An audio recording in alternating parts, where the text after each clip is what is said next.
नमस्कार दोस्तों, मेरे YouTube चैनल पे आपका स्वागत है। आज का वीडियो एक बहुत ही अच्छे टॉपिक पे होने वाला है जो बहुत ही ज़रूरी टॉपिक है पर्सनल फाइनेंस के लिए, और वो है इंश्योरेंस, हिंदी में बीमा। बचपन से हम लोग सुनते आए हैं कि हमने तो बीमा करा दिया, बट प्रॉब्लम उस बीमे के साथ ये थी जो कि LIC या कोई भी यूलिप प्रोडक्ट्स था। वहाँ पर हम बीमा और इन्वेस्टमेंट, जो अपना इन्वेस्टमेंट है और इंश्योरेंस है, उसको बहुत ही मिक्सअप करते हैं। मैंने ये बचपन से देखा और ये टेंडेंसी आज भी है। आज अगर मैं किसी भी पर्सन को बोलता हूँ कि आप एक टर्म इंश्योरेंस ले लीजिए और ये आपका प्रीमियम होगा, ये आपका कवर होगा, बट वो यही कहते हैं कि ये अगर मुझे कुछ नहीं हुआ तो मुझे क्या मिलेगा। मतलब हर समय हमारी यही थिंकिंग है कि इंश्योरेंस के बदले में भी हमें कुछ मिले। तो आज के वीडियो में मैं ये समझाने की कोशिश करूँगा कि इंश्योरेंस एक कॉन्ट्रैक्ट है हमारे और किसी कंपनी के बीच, और इसके लिए हमें कुछ खर्चा तो देना पड़ेगा। और ये क्यों ज़रूरी है, ये तो मुझे लगता है कोरोना में हर किसी को समझ में आ गया कि एक टर्म इंश्योरेंस, लाइफ इंश्योरेंस इसलिए ज़रूरी है कि एक प्राइमरी अर्नर अगर घर का चला जाए, भगवान ना करे किसी के यहाँ, तो उसके बदले में जो उस आदमी की पूर्ति है वो तो नहीं हो सकती, बट एक जो फाइनेंशियल स्टेबिलिटी है वो फैमिली की कहीं नहीं जाती। सिमिलरली अगर हेल्थ इंश्योरेंस किसी के पास नहीं है और कोविड जैसी कोई सिचुएशन आ गई, सपोज आपका इक्विटी मार्केट भी डाउन है, आपका इन्वेस्टमेंट भी डाउन है, और आपको वो डाउन इन्वेस्टमेंट को ही रिडीम करना पड़ेगा जस्ट बिकॉज आप आप कवर नहीं है हेल्थ इंश्योरेंस के लिए। और मैं हमेशा कहता हूँ कि you are just one medical emergency away from being poor. So health की कॉस्ट तो इंडिया में बहुत एक्सपोनेंशियली बढ़ रही है। इन्फ्लेशन के रेट से दुगना रेट है हेल्थ का, जो इन्फ्लेशन है उसको भी हम जानेंगे। तो चलते हैं वाइट बोर्ड पे, इस वीडियो में पूरा का पूरा एंड टू एंड समझेंगे कि इंश्योरेंस क्यों ज़रूरी है, और हेल्थ और टर्म इंश्योरेंस लेने से पहले हमें क्या सोचना चाहिए, क्या कंसिडरेशन रखने चाहिए, और एक तीसरे इंश्योरेंस की भी बात करेंगे। तो चलते हैं वाइट बोर्ड पे।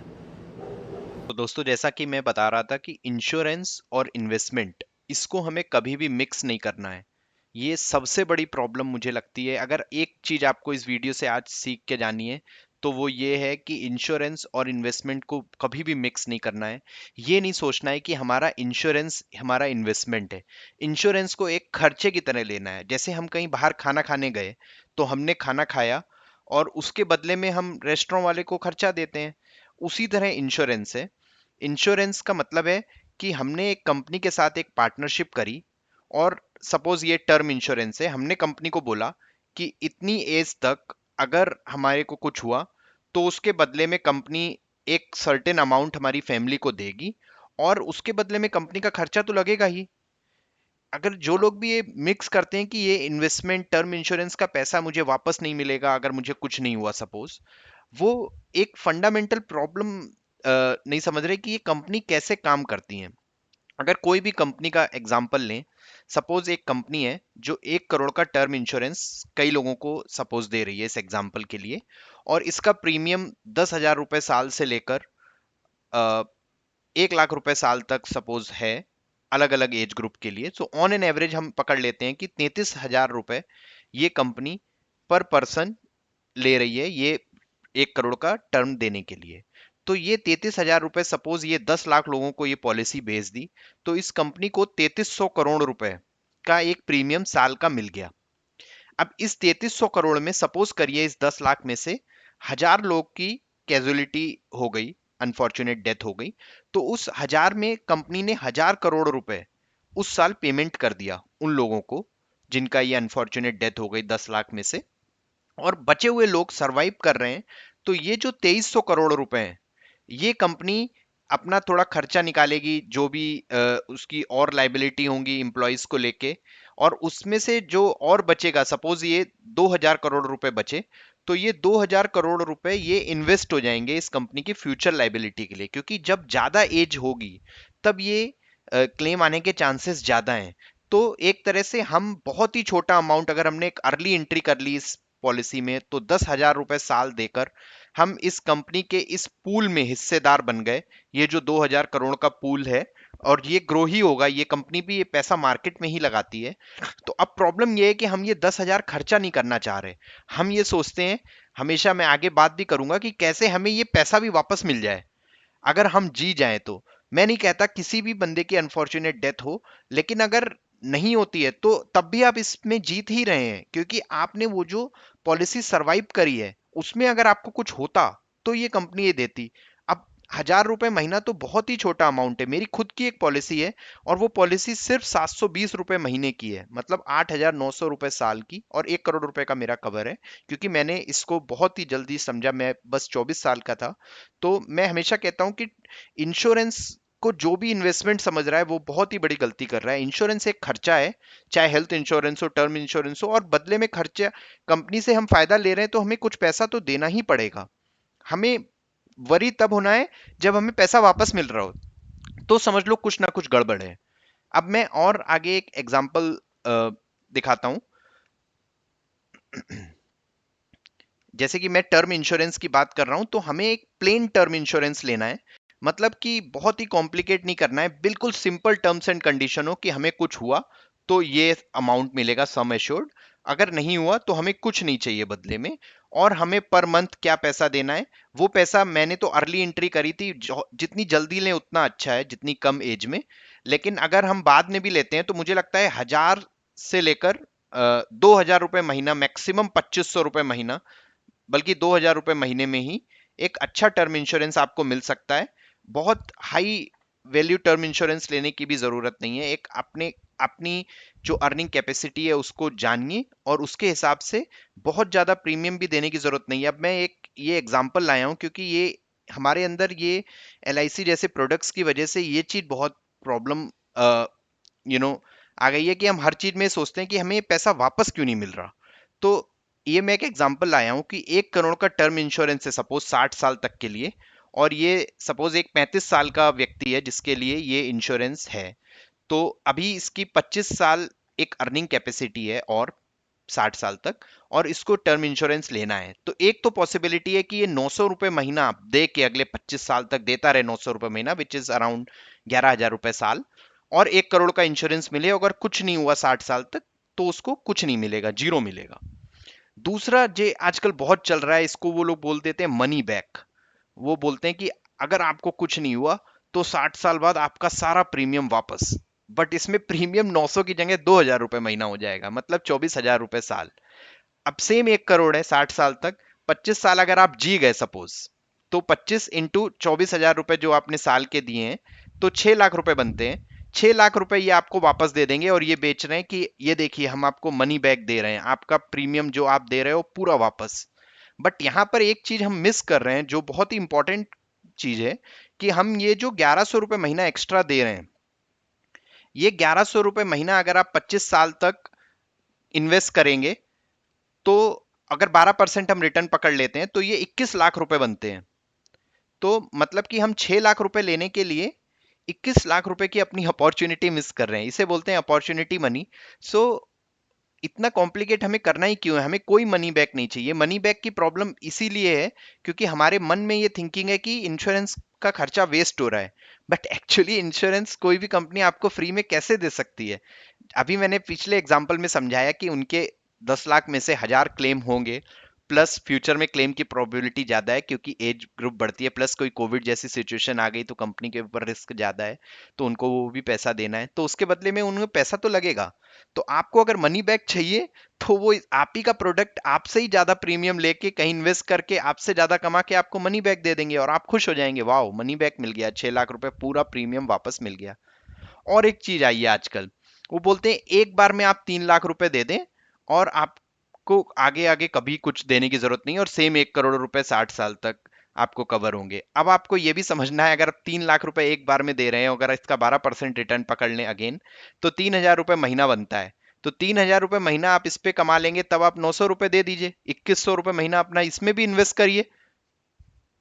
तो कहने का मतलब ये है कि ये पॉलिसी कॉम्प्लिकेट करी ही इसीलिए जाती है क्योंकि लोगों की थिंकिंग ऐसी है कि अगर मैं ये जो 900 रुपए महीने वाला जो पॉलिसी ले रहा हूं जिसमें मुझे कुछ मनी बैक नहीं मिल रहा, और भी इसके कई वर्जन आ सकते हैं कि 1 लाख रुपए 5 साल तक दो या कुछ भी, ऐसा किसी भी पॉलिसी में नहीं फंसना है हमें। अभी मिनिमम से मिनिमम पैसा देके अपना इन्वेस्टमेंट करना है और हम ये देंगे हमेशा के लिए, हमें कुछ मनी बैक भी नहीं चाहिए। इसी तरह की पॉलिसी बेस्ट होती है। मेरे पास खुद ऐसी पॉलिसी है और उसमें मैं 720 रुपये महीना सिर्फ और सिर्फ देता हूँ 1 करोड़ रुपए के लिए। और मुझे भगवान न करे इसकी कभी जरूरत हो, लेकिन अगर उसके बाद भी मेरे को कोई प्रॉब्लम नहीं होगी 60 साल के बाद भी ये पैसा कुछ भी वापस नहीं मिलने में, क्योंकि जो मैं बचे हुए पैसा, सपोज ये 1100 रुपए, इसको मैं अच्छा इन्वेस्ट कर रहा हूँ।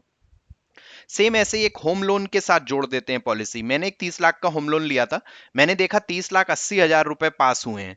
तो मैंने पूछा उनसे कि आपने ये 80,000 रुपए एक्स्ट्रा क्यों पास करे हैं? तो कह रहे आपको 80,000 रुपए की हम एक ऐसी पॉलिसी दे रहे हैं कि आपको बीच में कुछ भी हो जाए होम लोन टेन्योर में, तो ये बचा हुआ पैसा आपका माफ हो जाएगा। अब ये पॉलिसी का कोई सेंस नहीं बनता, क्योंकि इससे जो भी होम लोन ले रहा है उसके दुगने अमाउंट का वो वैसे ही टर्म इंश्योरेंस ले ले जो इतना सस्ता उपलब्ध है 900 रुपए महीने में। तो आपको इसमें सपोज अगर आपको जब ये पॉलिसी के 10 साल हो जाएं और इसमें सिर्फ 5 लाख रुपए ही बचे हो, तब कुछ कैजुअलिटी हुई तो सिर्फ 5 लाख का बेनिफिट मिला, राइट? तो इस तरह की पॉलिसी में कभी भी नहीं पड़ना है। होम लोन वाले से कहिए, वो आपको बाध्य नहीं कर सकते कोई भी पॉलिसी लेने के लिए। होम लोन या कोई भी लोन हो, हमें उस पर कोई पॉलिसी नहीं चाहिए। हम प्लेन वनीला टर्म इंश्योरेंस लेंगे, उसका हर महीने मतलब साल में एक बार पेमेंट करेंगे, और हमें कुछ भी इसमें कॉम्प्लिकेट नहीं करना है। हमेशा अपने फाइनेंस को सिंप्लीफाई करिए और इंश्योरेंस को तो बिल्कुल ही सिंपल रखिए, क्योंकि ये बहुत ही इंपॉर्टेंट प्रोडक्ट है।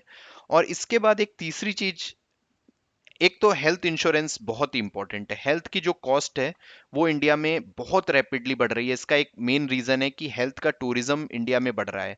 टूरिज्म मींस जो फॉरेनर हैं जहां पर हेल्थ की कॉस्ट बहुत ज़्यादा है, वो इंडिया आके अपना हेल्थ अपने इलाज करा रहे हैं। और उसकी वजह से इंडिया में जो नॉर्मल 7% का इन्फ्लेशन रेट है, उससे लगभग दुगना इन्फ्लेशन का रेट है, जो कि 14% होता है। इट मीन्स हर 5 साल में हमारे जो जो भी इलाज की कॉस्ट होने वाली है वो डबल होने वाली है, जो कि नॉर्मल इन्फ्लेशन से बहुत महंगा है। तो एक मेडिकल इमरजेंसी आएगी और आपकी सारी सेविंग सब कुछ चली जाएगी। कई लोग होते हैं वो बिना हेल्थ इंश्योरेंस, बिना टर्म इंश्योरेंस के कहते हैं हम एसआईपी शुरू कर दें, हम म्यूचुअल फंड शुरू कर दें। कोई मतलब नहीं है जब तक आपके पास हेल्थ और टर्म इंश्योरेंस नहीं है। और एक तीसरी चीज जो कि इस साइड है, जो कि इमरजेंसी फंड है, कम से कम 6 से 12 महीने।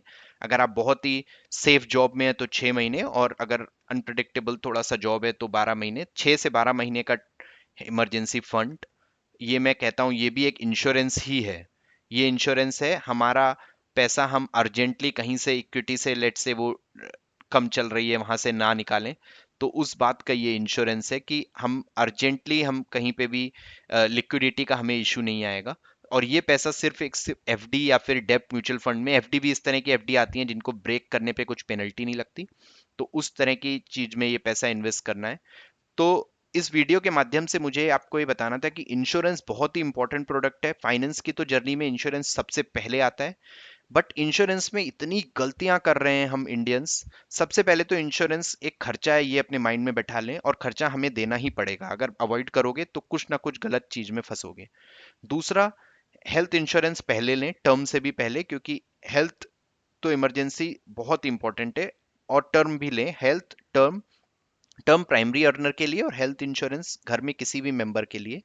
और एक चीज है कि हेल्थ इंश्योरेंस में जो प्रीमियम डिसाइड होता है वो जिसकी मैक्सिमम एज होती है उस बंदे के हिसाब से डिसाइड होता है।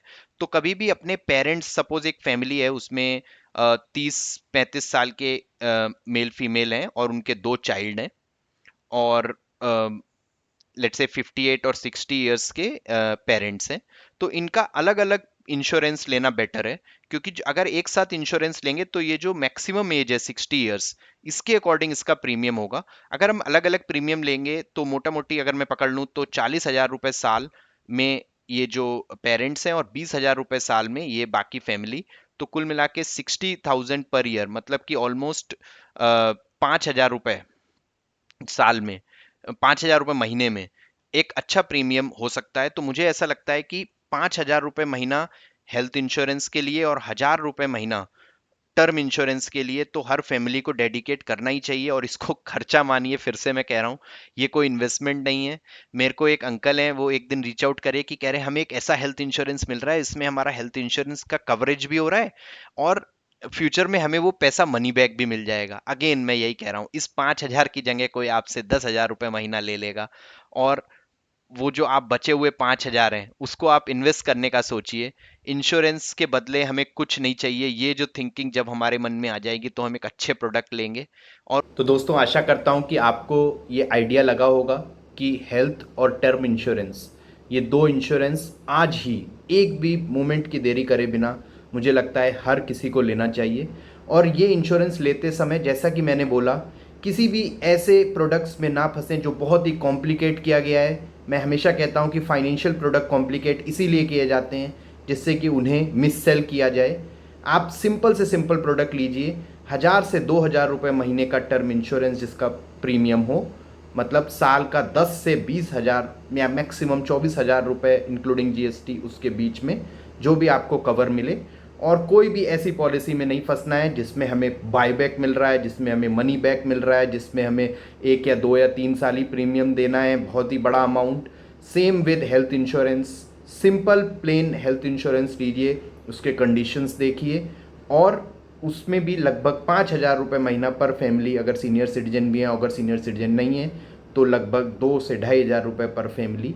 ये अपना ये मान के चलिए कि हमारा ये खर्चा है, और इस खर्चे के बदले हमें कुछ नहीं चाहिए। भगवान न करे हमें कभी हेल्थ इंश्योरेंस या लाइफ इंश्योरेंस की ज़रूरत पड़े, लेकिन अगर पड़ती है तो उसके लिए हमारे पास ये सुविधा उपलब्ध होनी चाहिए।